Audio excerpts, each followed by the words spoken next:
Mid-May is a prime time to see migrating wood warblers here in the driftless region. One of my favorite warblers to find now is the yellow warbler.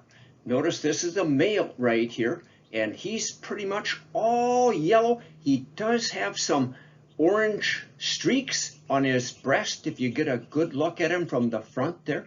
By the way, this yellow warbler probably spent the winter down in northern South America, but yellow warblers are a common nesting species right here in northeastern Iowa, and a fine place to find yellow warblers in the summertime during the nesting season would be Cardinal Marsh in the western edge of Winneshiek County.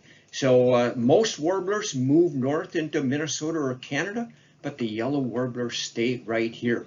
Unfortunately, if you're not really good at identifying birds, the yellow warbler can look like several other warblers, and we'll be taking a look at them right now. So this warbler is a Wilson's warbler.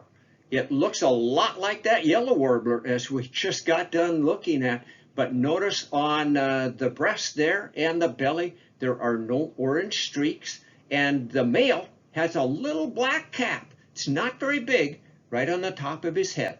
Females will not have a black cap like that. This Wilson's warbler probably spent the winter in southern Mexico, so they usually don't fly as far south as yellow warblers, but they go a whole lot further north. I've been up in Alaska in the summertime, and I've found Wilson's warblers nesting there. They like to nest in wetland habitats, kind of like the yellow warbler, but in Alaska near alder and willow thickets. So they're not a bird that is going to nest here, but if you want to see them now in the springtime, if you are near a wetland, look for, again, a nice thick patch of willows, and you've got a good chance of finding Wilson's warbler. Here we have yet another gorgeous golden colored warbler to look at. So again, it can be confusing to see these warblers. Of course, we had the yellow warbler, Wilson's warbler, and now the prothonotary warbler. These prothonotary warblers, the males are just bright gold on the front end of their body, and then they kind of grade into bluish gray on their back, wings, and tail here. Prothonotary warblers winter anywhere from southern Mexico into northern South America. So they do have a long flight, but lucky for us, they nest right here in the driftless region. And unfortunately, they are very particular about where they do nest, though. It's usually going to be in a wetland area. And the only, you might say, reliable place that I find them is in the Mississippi River backwaters. And a prime spot would be the boardwalk at Effigy Mounds National Monument.